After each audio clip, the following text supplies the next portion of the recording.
The little ones are just over 2 weeks old.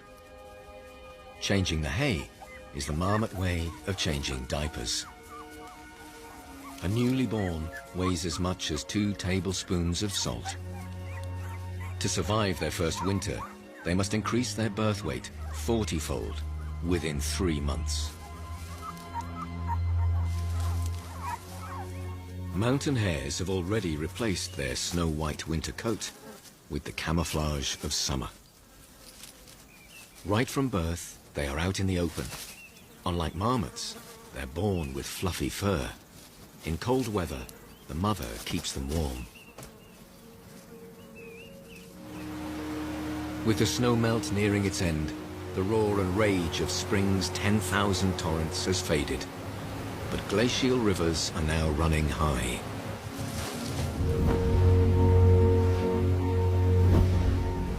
Swelling to a maximum under the midday sun and waning in the cool of night, glacial runoff carries megatons of finely ground rock out into the lowlands.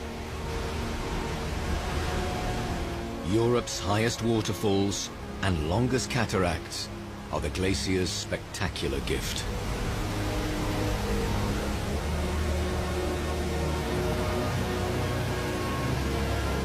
When glaciers vanish, rivers run dry and valleys are filled with silence. As long as mighty rivers in the sky bring masses of moisture from the Atlantic and the Mediterranean, lush green mountain meadows above the tree line invite summer guests, as they have since the end of the last ice age.